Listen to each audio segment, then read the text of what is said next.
If Islamic apologetics were the Titanic, 2020 would be the iceberg that sank it. Okay, I agree that it makes no sense to compare Islamic apologetics to something as massive as the Titanic.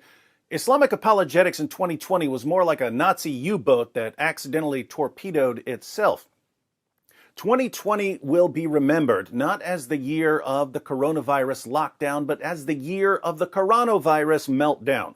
As long as there is warm air in my lungs and cold blood in my veins, the Islamic apologetics meltdown of 2020 will not be forgotten. The meltdown officially started in June when Sheikh Yasser Qadhi admitted that there were holes in the narrative about how we got the Quran. But we can't understand why Dr. Qadhi was compelled to admit this and why there was such a massive backlash without understanding the background. Three things led to the interview and the meltdown. One, a few years ago, Jay Smith and Hatun Tash started bringing dozens of different Arabic Qurans to Speaker's Corner, proving that Muslims use different Qurans in different parts of the world.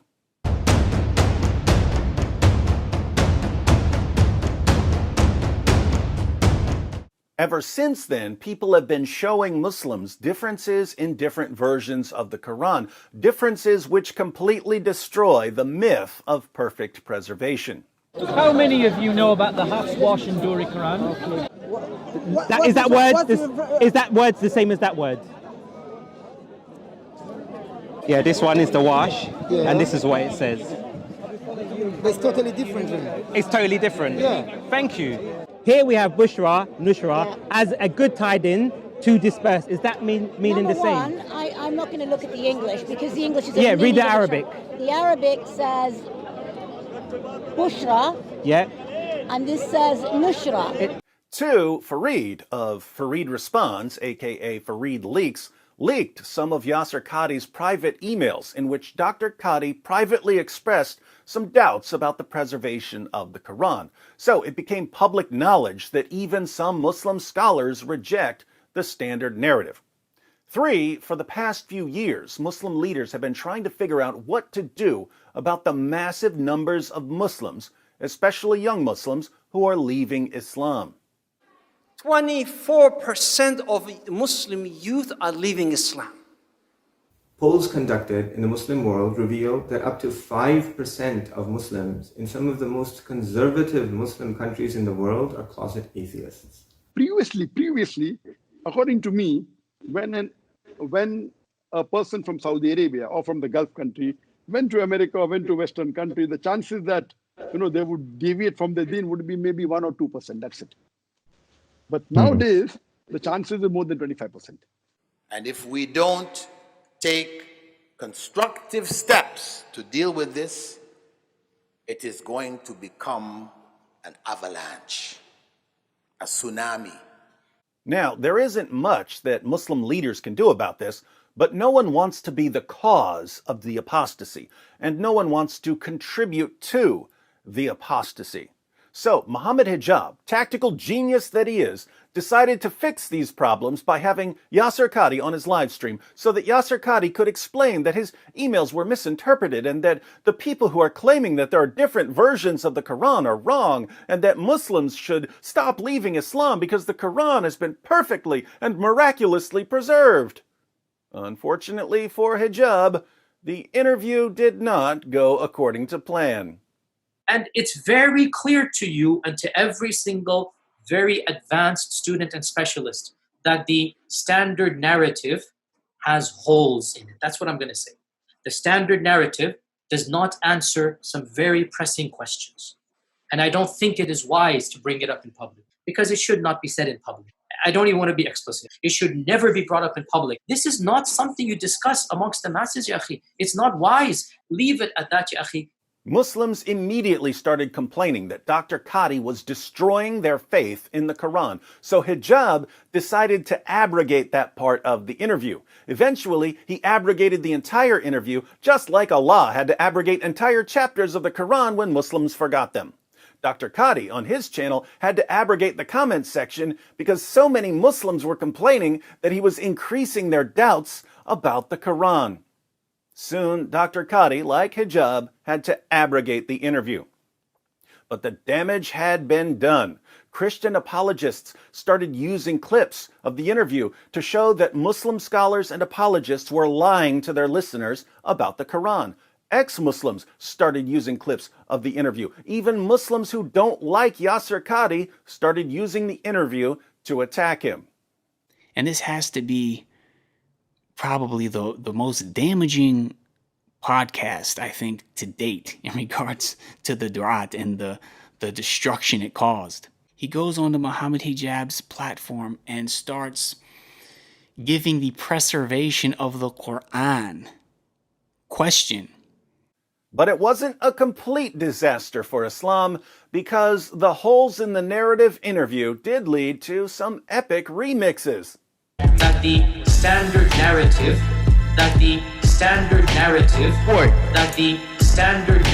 You'll finish. has holes. It has holes. That the standard narrative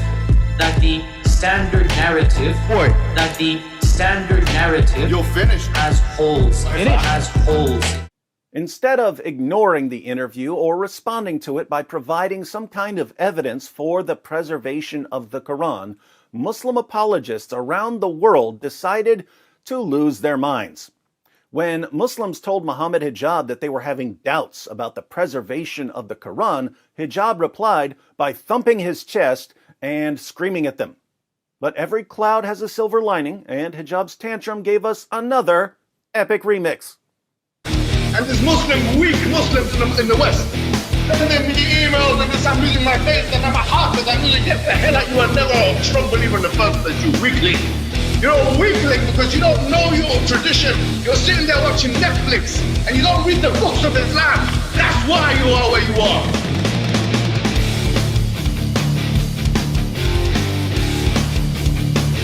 I'm your teacher, boy. Muhammad Hijab started sending me and the apostate prophet perverted messages telling us to do things to each other that many viewers had to look up because, unlike Hijab, they're not experts in fetish porn. Then Hijab started insulting and attacking our wives, posting veiled threats of torture and rape. He even suggested that non-Muslim women secretly want to be raped by Muslim conquerors. Meanwhile, Ali Dawa was asking his fans to join him in praying for Allah to curse us with diseases.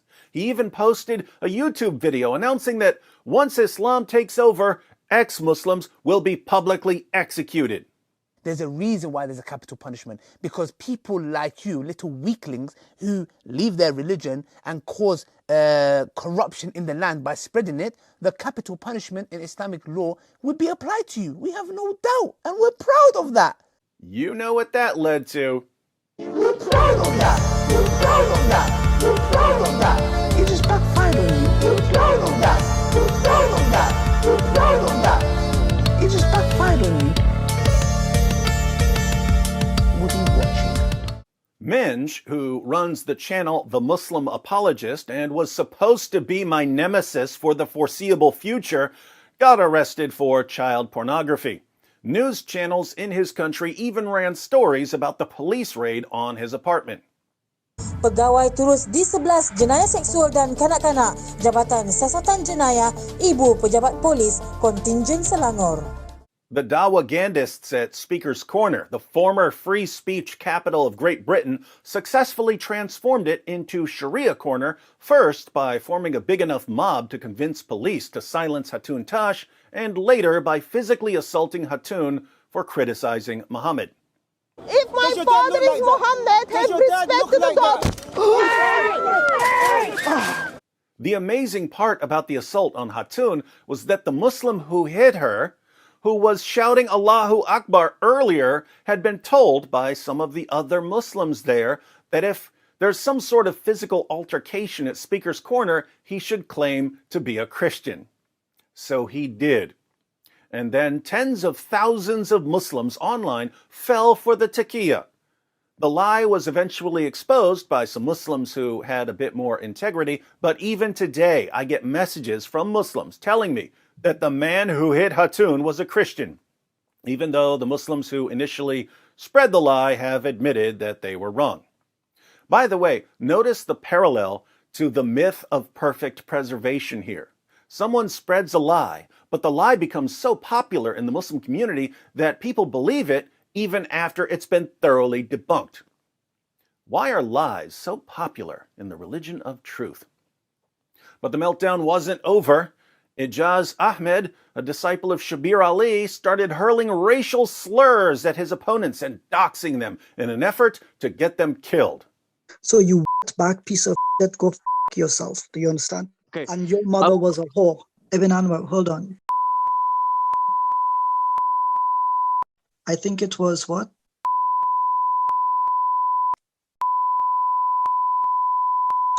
Sister.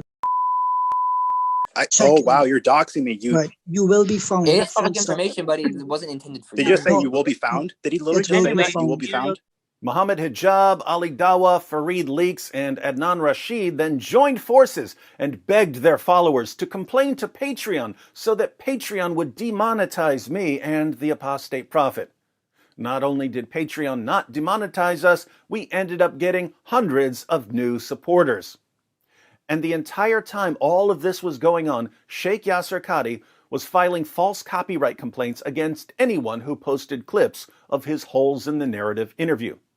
Dr. Qadhi even tried to dox Islam Critiqued, but he had filed so many false copyright complaints he couldn't even keep the names straight, so he doxed the wrong guy.